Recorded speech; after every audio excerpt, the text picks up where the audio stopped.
From Interior Alaska's most trusted news source, this is the Fbx Evening News.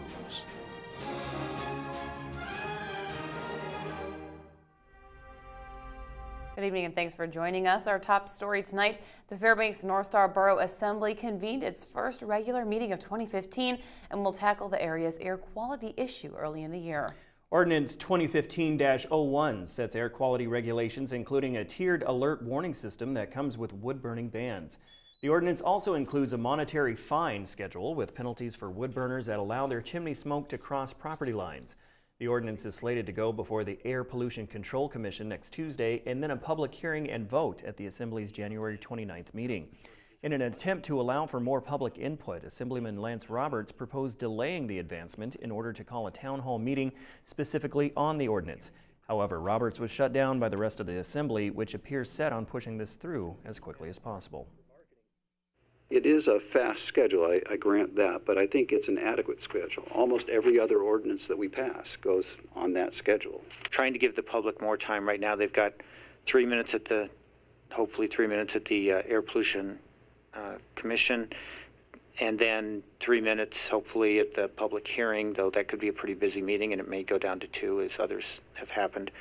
So I wanted to give the public more time to give input. North Pole City Mayor Bryce Ward, during his address to the Borough Assembly last night, announced that North Pole City Council will hear an ordinance aimed at banning the retail sale of marijuana within city limits. Ward says Councilwoman Sharon Hunter authorized the ordinance that in its draft form claims marijuana retail establishments do not reflect the values of the Christmas-themed town. The ordinance does not curtail the personal use of marijuana in North Pole. Ward says the council will hold a workshop on the ordinance and it should be officially introduced in February. Alaska voters approved the recreational use of and sale of pot last November. However, municipalities are granted the option of banning the retail sale of marijuana within their boundaries. 40 Alaskans were among more than 500 people who attended a Colorado conference on lessons learned from marijuana legalization this week. The Colorado Association of Chiefs of Police hosted the meeting to share what Colorado officials have learned so far. The Rocky Mountain State had a strict timeline to craft rules for recreational marijuana, and some officials say that made it difficult for government to respond. Last year, Colorado collected $56 million in taxes from marijuana that will go to police and education. Alaska has 9 months to create rules after its marijuana ballot initiative goes into effect February 24th. One thing officials must determine is the amount of marijuana that can be consumed safely. If you're infusing a chocolate chip cookie with 100 milligrams of THC, the problem is to most consumers, a cookie is a serving. But yet, we've defined a serving of THC to be 10 milligrams of THC, so that cookie could have 10 servings of THC in it. After being indicted on charges of second-degree sexual assault, a Fairbanks man has been granted bail. 48-year-old Joseph Charles Williams Jr. will be released from custody on a $2,500 cash bond to Alaska Monitoring Systems house arrest. According to prosecutors, Williams Jr. has 13 prior offenses, including a 1986 case of sexual abuse of a minor. Court documents allege that on March 29th of 2014, Williams sexually assaulted a female while staying at his girlfriend's residence. The victim, who was not his girlfriend, was sleeping in a separate bedroom and awoke to the attack. Trial for his case was set for January. Police say a Fairbanks man was hospitalized after he was shot while intruding into an apartment. 31-year-old Frank Flory Traveline was taken to the hospital by Fairbanks Fire Department emergency personnel after the January 14th incident. According to police, it was shortly after 4 a.m. that they received a call of a possible break-in at the 300 block of First Avenue. The apartment resident reported hearing knocking on the upstairs door and went up with a pistol to investigate. While walking by a bedroom of the apartment, he reported seeing the figure of a person inside and firing a single shot, hitting the man in the arm. An investigation into the incident is ongoing. When we come back, the public may be looking at delays getting onto Fort Wainwright because of security concerns. Also, local lawyers will be offering their services for free during the upcoming Martin Luther King Jr. holiday. Stay with us. Welcome back to the Fbx Evening News. A hit-and-run scenario not only means big trouble for the suspect fleeing the scene, but also for the victims left behind. Even with insurance, victims also often undergo hard times dealing with the aftermath of such a crime. Ryan Grimes spoke to a man who was hit in more ways than one after someone totaled his car and drove off. Richard Debo recently came to Alaska from California to do temporary firefighting duty in Delta. Before heading there, Debo had to leave his Mercedes on the side of the road. His vehicle died and needed a tow. And they said it'd be a couple hours, so I called on a friend to come get me.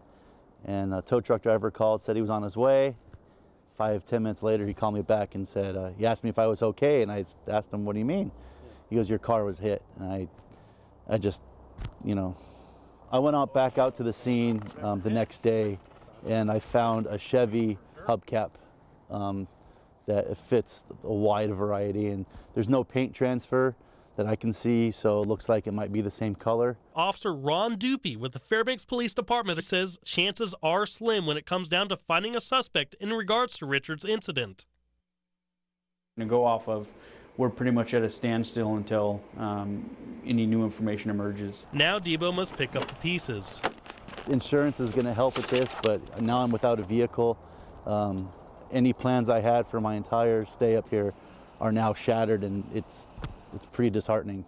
Officer Dupie says to avoid Richard's situation, write down as much information as possible if you are in a collision and the other driver is running away. The vehicles that are involved, any kind of description of the driver, passengers in the vehicle. Everybody nowadays has a smartphone. If you can, take pictures. Use your camera, take pictures of the license plate, the vehicle, if they start to drive off. Debo isn't giving up on finding the perp just yet. If you see something, call the state troopers, but hopefully somebody will see this and we can help.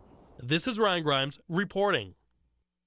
A master big game guide and owner of Hunt, Alaska was acquitted this morning of misdemeanor charges. 72-year-old Virgil Umpenauer faced 3 charges, including failure to report an illegal moose kill in a 2012 hunt. He was accused of not reporting the violation on the Koyukuk River with an out-of-state hunter. Now, Umpenauer allegedly attempted to contact authorities multiple times to inquire about the regulations for the governor's tag and was charged almost a year later. Had he not been acquitted, Umpenauer could have faced jail time and a hefty fine. A more stringent security check might mean delays for visitors trying to get into Fort Wainwright and Fairbanks. The U.S. Army post began the new system yesterday. It's part of a larger initiative already used at other bases. The potential delays could come as soldiers search for visitors' names on nationwide criminal history database. Post spokesman Ellen Shaw says there might be initial delays as people adjust to the systems, but he expects those to be smoothed out in the next few weeks. Soldiers and others with military identification cards do not have to stop for background checks. Those in the Trusted Traveler program or with sponsored passes will also not have to go through the process. Access to the installation in terms of passes and processing through the visitor center. You could see anywhere from 3 to 5 minute delay in processing time with the background checks that have been enhanced. In honor of Martin Luther King Jr., lawyers from the Fairbanks Bar Association will be offering free legal advice to Alaska residents. The clinic is open to those with civil legal needs that include family, landlord-tenant, and public benefits issues. It takes place at the downtown state courthouse this Monday from 10 a.m. to 4 p.m. Similar clinics will be offered the same day in Anchorage and Juneau. All clinics are organized by the Alaska Bar Association, the Alaska Court System, and the Alaska Legal Services Corporation. For more information, visit online at alaskabar.org. All right, Joe Cook is next with your Friday sports, which includes Joe T Classic highlights. All that and more, including the play of the week. More after the break.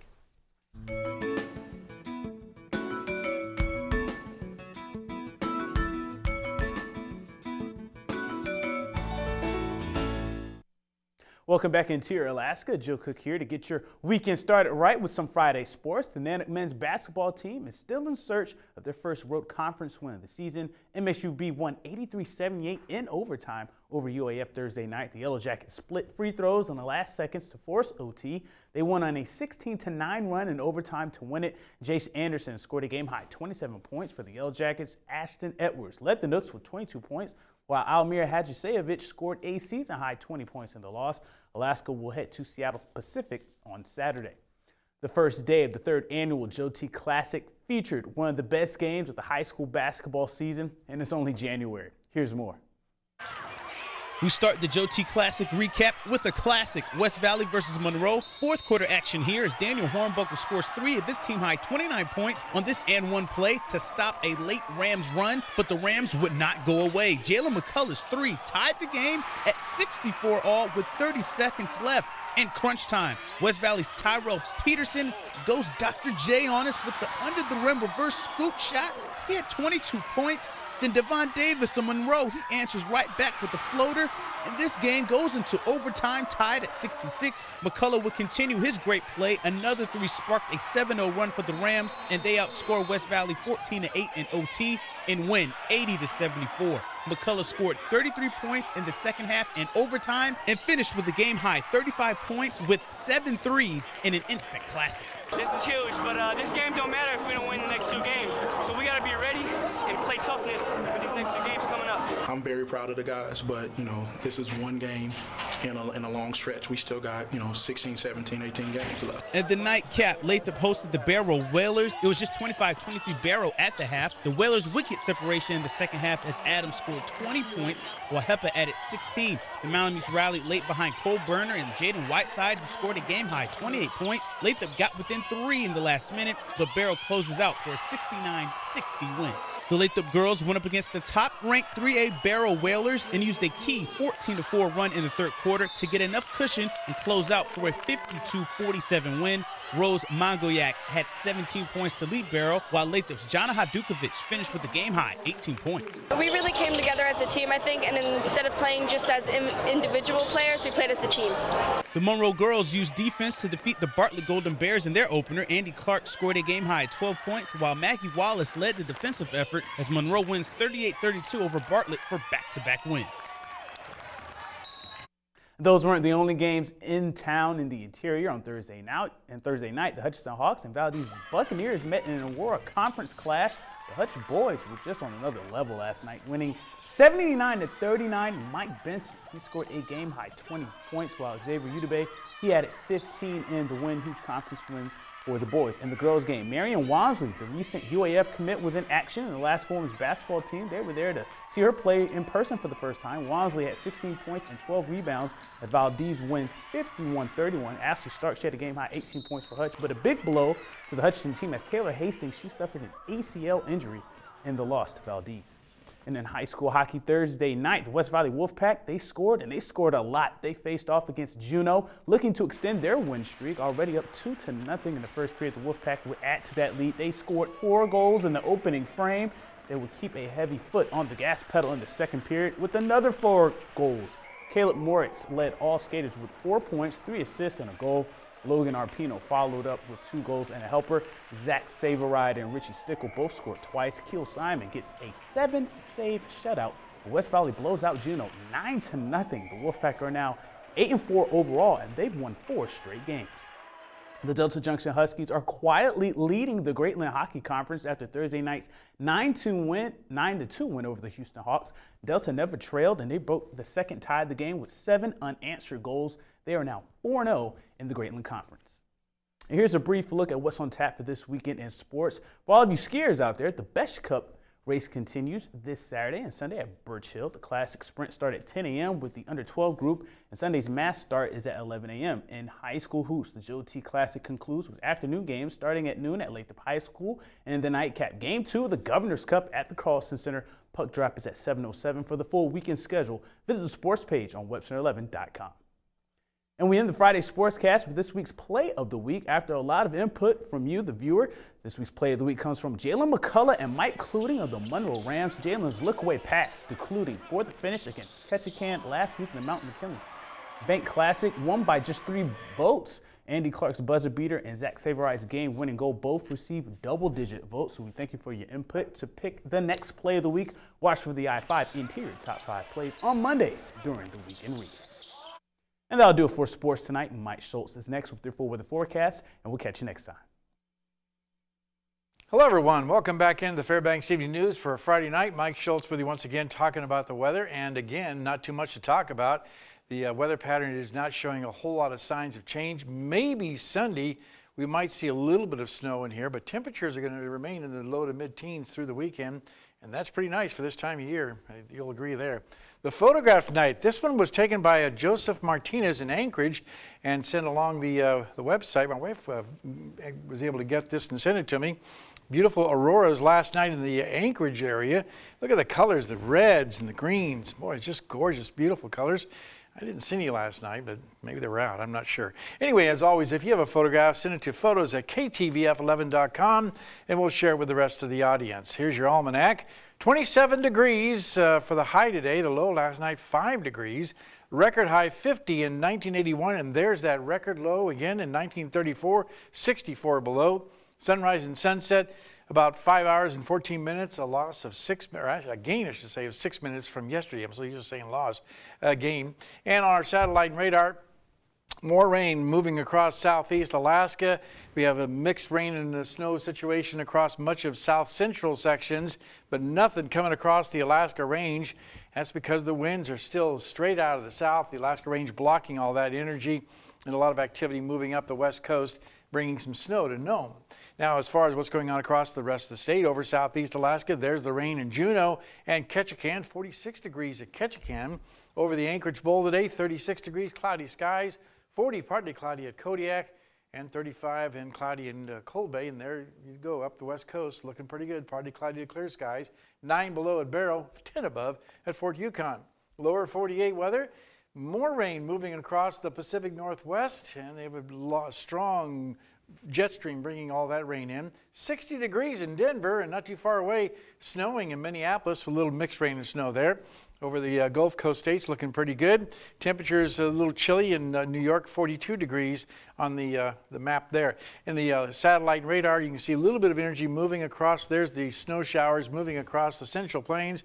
But the big news is all the energy moving over the Pacific Northwest. Another storm system bringing more rain in tomorrow. It looks like for the playoff game Sunday, they'll be looking at showers in the Seattle area. And one thing to pass along to you, this was in 2009. The temperature was 46 below in the Fairbanks area, 60 below in Eagle, and 1 week later, 44 above in the Fairbanks area and 40 above in Eagle. So what a difference that was. 100-degree temperature jump in 2009. But look what it is right now. Beautiful weather. On the jet stream, once again, dividing the country in half. To the north, it's cool. To the south, it's warm and dry. And that means good weather there. Lower 48 weather out of the way. Northern sections of Alaska tomorrow. Snow showers for Barrow, snow in Nome. 2 inches is possible. Partly cloudy skies at Fort Yukon. Here in the interior, we'll be looking at, for the most part, partly cloudy at Fairbanks, mostly cloudy at Delta, a few snow showers at Healy, and the rains will continue over southeast Alaska with some of it heavy at times. Over southwest part of the state, looking at snow at Bethel, snow showers at Cold Bay, rain showers for Kodiak. And if you're heading on down to the Anchorage area, it looks like for the most part, just cloudy skies at Anchorage, rain showers for Homer, and rain and snow is likely in the Valdez area. All right, real quickly, looking at our Friday night winter trails report. It should be great this weekend with all the resorts now open and conducting their business. All the slopes will be groomed and temperatures will be in the mid to upper teens with snow machiners. Keep an eye out for for avalanches because of the temperature difference in the snows. All right, here's your forecast for the remainder of the night. 0, the overnight low. Scattered high clouds, a little cooler. Tomorrow's forecast, 11 degrees. It should be a nice day with partly cloudy skies. And the 5-day outlook, maybe the snow on Sunday and in Monday, and then Tuesday, Wednesday, and Thursday, partly cloudy to cloudy skies. Temperatures warming back up again to near 20 degrees by next Wednesday and Thursday. And overnight lows will also be very comfortable, right around 0 to 5 degrees below zero. Nice weather for skiing. Are you going to do that this weekend? I'm going to try and get out there and ski, yes. Remember the Best Cup happening up there at Birch Hill, so maybe a little crowded up there. As the kids and all the high schoolers trying to get those times up. They got great weather to do it, though. They do. They do. Yeah, it's warming nice. up. I mean, hey, it's good. Because the higher up you go, the warmer it is. I don't believe that. First time I was at Birch Hill, I freeze my fingers off. So, I know. Joe, we still have to get you out on the slope. Yep. I'm out there all the time with the camera. Like, no, on skis. Snowboard. That's more style. To be continued. And we'll also get that on camera, too. All right. Thank you, guys.